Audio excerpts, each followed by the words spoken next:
আজকে আমরা আলোচনা করব সালাতের মধ্যে, নামাজের মধ্যে আমাদের কিছু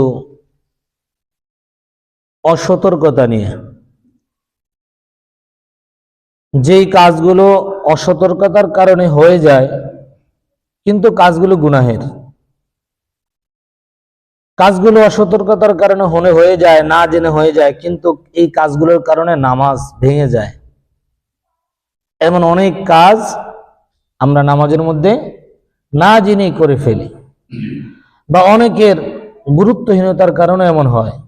ইবাদতের প্রতি গুরুত্বহীনতা, এটা কেন আসে? ইবাদতের প্রতি গুরুত্ব তখনই কমে যায় যখন আমরা ইবাদতটা আল্লাহ তাআলার জন্য করি না। মানুষ কি বলবে, সমাজ কি বলবে, ছেলে পেলে, জামাই, ঘরের মানুষ কি বলবে, বা এমনি পড়তেছে নামাজ, সবাই পড়ে আমিও পড়ি, এই জাতীয় যাদের ইবাদত, তো তাদের নামাজের মধ্যে ভিতরে বেশি গাফলত। কিন্তু নামাজ যখন আল্লাহ তাআলার জন্য হবে, যে একমাত্র শুধু আল্লাহর জন্যই নামাজ পড়ি, দুনিয়ার কোনো উদ্দেশ্য এমনিতেই তো নাই। নামাজ পড়লে দুনিয়া বিলাইনে টাকা পাওয়া যায় না, পয়সা পাওয়া যায় না, নগদ কোনো লাভও দেখা যায় না। উদ্দেশ্য তো একমাত্র আল্লাহ তাআলার জন্যই হওয়া উচিত। তো যখন আমার ইবাদত, সকল ইবাদত নামাজ সহ আল্লাহ তাআলার জন্য হয়, তো ওই ইবাদতের মধ্যে গুরুত্ব আসে। ওই ইবাদতটা সুন্দরভাবে করার আমরা চেষ্টা করি। দুনিয়ার লাইনে দেখেন, দুনিয়া যে কোনো একটা কাজ সবাই সবার জায়গা থেকে পারফেক্ট ভাবে করার চেষ্টা করি। নিজের সর্বোচ্চটা দিয়ে আমরা চেষ্টা করি যে আমি যে লাইনে কাজ করি আমার কাজটা যেন সুন্দর হয়, কাজের মধ্যে কোনো যেন ভুল না থাকে, কাজ যেন নিখুঁত হয়, এমন চেষ্টা আমরা করি কিনা? কিন্তু ইবাদতের লাইনে আমাদের অনেক ত্রুটি দেখা যায়। অনেকে আমরা জানি না, জানার চেষ্টাও করি না, অনেকে লজ্জা ভয়ে জিজ্ঞাসাও করি না। আসলে শেখার, আমরা তো জানি শিখার কোনো কি নাই, বয়স নেই, শিখার কোনো বয়স নেই। আপনি মরতে মরতেও শিখতে পারেন। এখানে যদি বয়সকে আমরা মাধ্যম, এখানে প্রতিবন্ধক হিসেবে দাঁড় করাই, তখনই আমরা পিছিয়ে যাব। শিখতে হবে সব সময়, বিশেষ করে ধর্মীয় জ্ঞান আমাদের অনেকেরই না থাকাটা স্বাভাবিক, পরিপূর্ণ না থাকা স্বাভাবিক বিষয়। এটা আমরা শিখতে হবে। আমার প্রত্যেকটা ইবাদত যেন আল্লাহ যেভাবে চেয়েছেন ওইভাবেই হয়, এমন পারফেকশন অবশ্যই আমার ইবাদতের মধ্যে থাকতে হবে। তবেই বোঝা যাবে যে ইবাদত কার জন্য হয়েছে, আল্লাহর জন্য হয়েছে। এই জন্য নামাজ আমরা পড়ি। নামাজই আমাদের সবচেয়ে বেশি প্রচলিত ইবাদত, যেটা আমরা সব সময় করি। এজন্য নামাজ আমাদের পারফেক্ট হওয়া চাই। কিছু কিছু ভুল আছে, এগুলোকে আমাদের সংশোধন করতে হবে ইনশাল্লাহ। এগুলো আমরা আলোচনার মাধ্যমে, যদি শেখার মাধ্যমে যদি সংশোধন করতে পারি, ইনশাল্লাহ আমাদের নামাজ পরিপূর্ণভাবে আল্লাহ যেভাবে চেয়েছেন ওভাবেই হবে ইনশাআল্লাহ। এক নম্বরে আমাদের নামাজের ভিতরে তাড়াহুড়া পরিত্যাগ করতে হবে। নামাজ যথাসম্ভব ধীর গতিতে আদায় করতে হবে। আল্লাহ সুবহানাহু ওয়া তাআলা সূরা মুমিনের শুরুর আয়াতের মধ্যে বলেন, قد أفلح المؤمنون الذين هم في صلاتهم خاشعون। আল্লাহ বলেন, মুমিন তারা তেমনি সফল যাদেরকে আমি আল্লাহ ঈমানের তৌফিক দিয়েছি, ঈমানের দৌলত দিয়েছি, সেই সফল। সুবহানাল্লাহ। ইবাদত কম করি বেশি করি, এর জন্য আল্লাহ শাস্তি দিবেন, কিন্তু যে ঈমান আনছে সেই সফল, তাকে আল্লাহ তাআলা অবশ্যই জান্নাত দান করবেন। সুবহানাল্লাহ। এছাড়া বাকি আল্লাহ তাআলার মাখলুকের তো অভাব নেই। আমরা সূরা আসরের মধ্যে পড়ি, ওয়াল আসরি ইন্নাল ইনসানা লাফি খুসর ইল্লাল্লাযীনা আমানু। আল্লাহ বলেন, আমার যত মানুষ, মাখলুক, জিন, ইনসান আছে, যাদের উপর আমি ইবাদত ফরজ করেছি, এদের মধ্যে শুধু মুমিনরাই সফল। সুবহানাল্লাহ। এখানে ঈমানের এত বড় দৌলত। আল্লাহ বলেন, আমার সকল মুমিনরাই তো সফল, তবে আফলাহা, এই সফল মুমিনদের মধ্যে সবচেয়ে বেশি সফলতার চূড়ান্ত শিখরে উঠবে আমার ওই মুমিন, আল্লাযীনা হুম ফি সলাতিহিম খাশিউন, যার নামাজটা হবে আমি আল্লাহর ভয়ে যার নামাজ হবে আমি আল্লাহ যেভাবে চেয়েছি ঠিক ওইভাবে, ওই মুমিন হলো সবচাইতে সফল মুমিন। সুবহানাল্লাহ। এই সফলতার জন্য, এই সফলতার পথে সবচেয়ে বড় বাধা হলো নামাজের ভিতরে তাড়াহুড়া করা। নামাজের ভিতরে কি করা? তাড়াহুড়া করা। একটা হলো ঘুম থেকে উঠছি আমি, ঘড়িতে তাকে দেখি যে ফজরের সূর্য ওঠে 5:24। ঘুম থেকে উঠলাম 5:20, উজু করার পরে দেখি হাতে 2 মিনিট আছে। এখন যদি আমি লম্বা কেরাতে নামাজ শুরু করি, ওয়াক্তের মধ্যে নামাজ শেষ করা সম্ভব? সম্ভব না। এখানে আপনি তাড়াহুড়া করতে পারেন যে আমাকে 2 মিনিটই নামাজ শেষ করতে হবে, এটা হলো জরুরাতান মাসালা।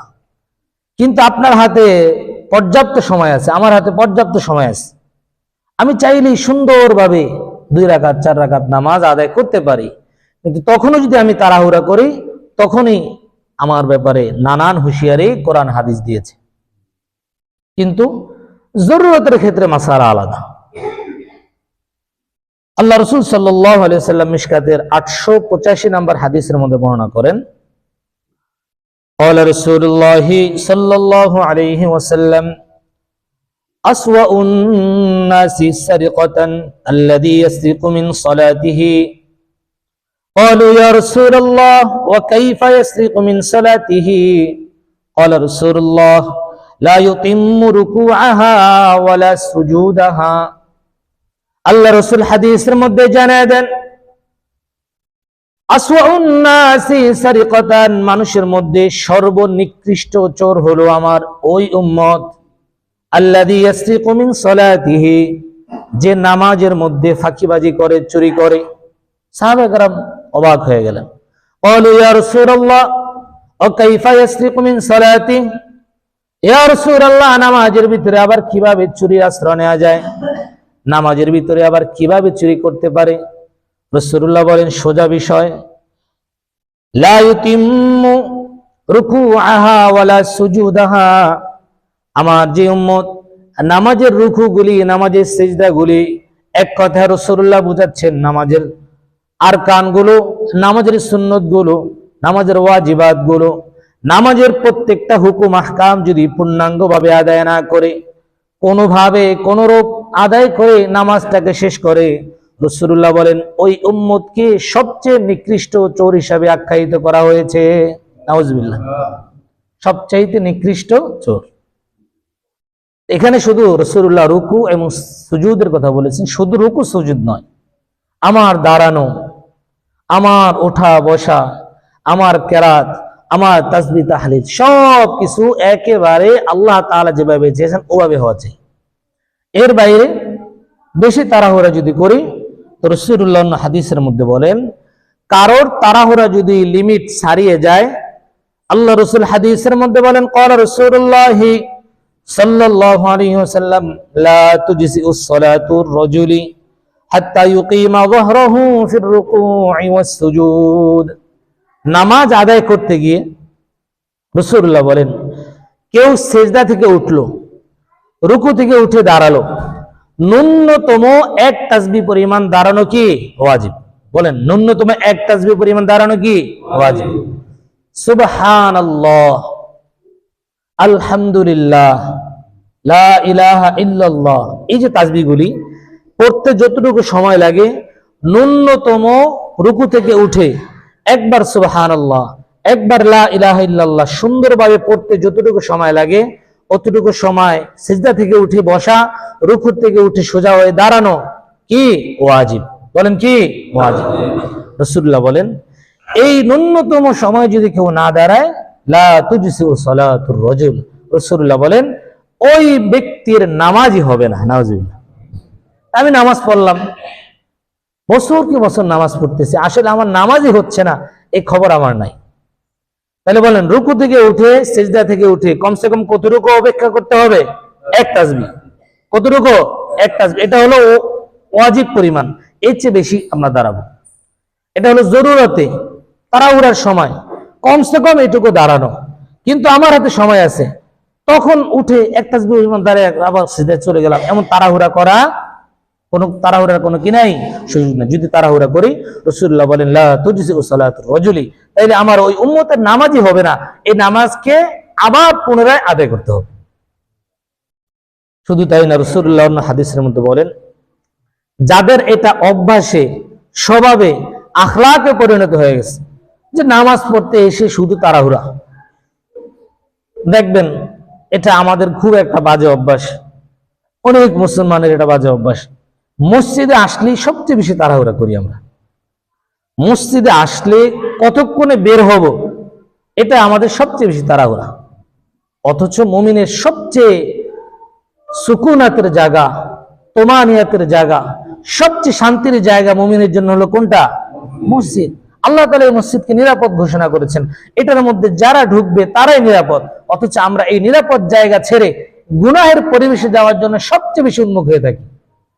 কত তাড়াতাড়ি সুন্নত নামাজ পড়ে, নফল ফরজ পড়ে কত তাড়াতাড়ি বের হব, এটাই আমাদের ফিকির থাকে। মসজিদে বসে, বয়ানের মধ্যে বসে বের হওয়ার ফিকির করতে করতে বয়ান শোনার আর ওইভাবে মনোযোগী আমাদের তৈরি হয় না। যাই হোক, এই জাতীয় তাড়াহুড়া আমাদের ছাড়তে হবে।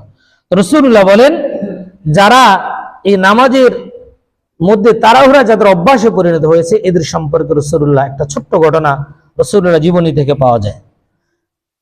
রাসূলুল্লাহ সাল্লাল্লাহু আলাইহি ওয়াসাল্লাম বিআসহাবি, রাসূলুল্লাহ তার সাহাবীদেরকে নিয়ে সালাত আদায় করলেন।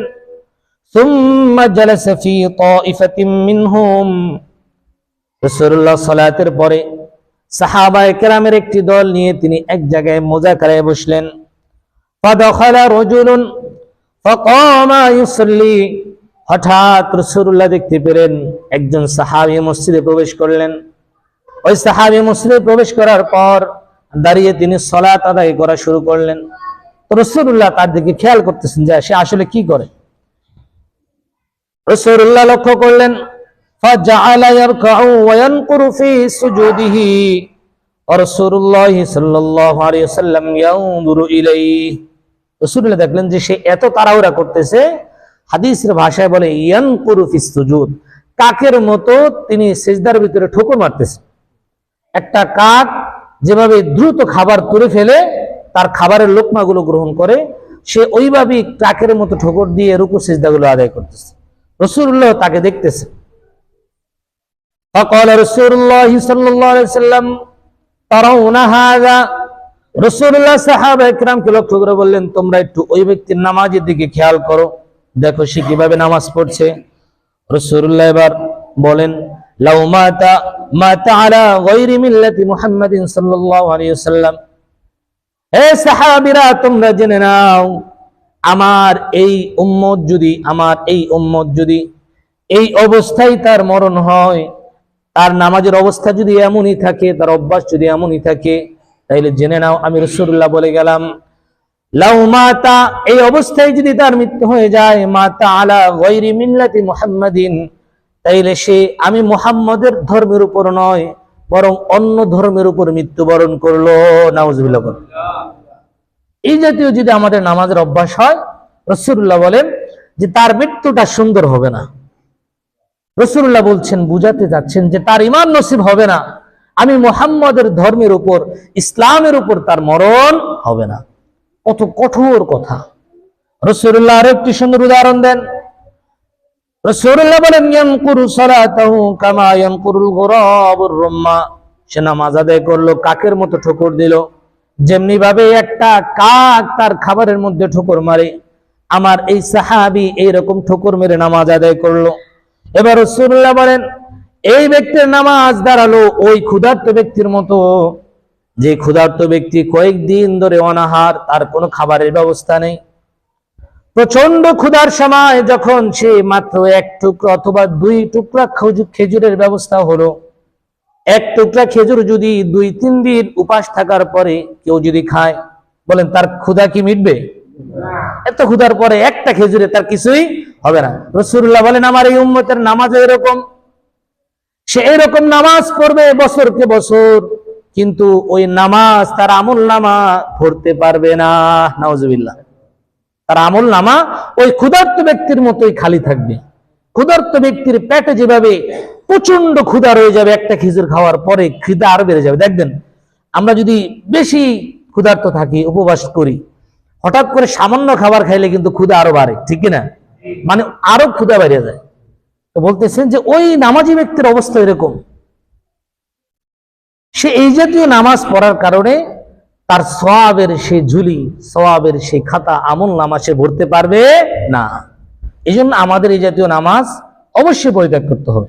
নামাজের ভিতরে কোনো সময়, পর্যাপ্ত সময় থাকলে, জরুরত না থাকলে নামাজের ভিতরে তাড়াহুড়ার কোনো কি নাই, সুযোগ নেই। অন্য হাদিসের মধ্যে রাসূলুল্লাহর এক সাহাবী হযরত হুযায়ফা রাদিয়াল্লাহু তাআলা আনহু, হাদিসটি বুখারীর 791 নম্বর হাদিস।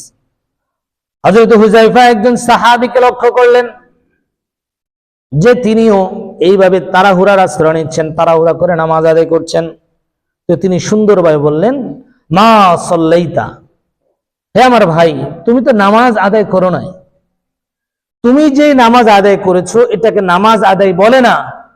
আমি বললাম যে তোমার নামাজ আদায় হয় নাই, তুমি পুনরায় আবার নামাজ পড়ো।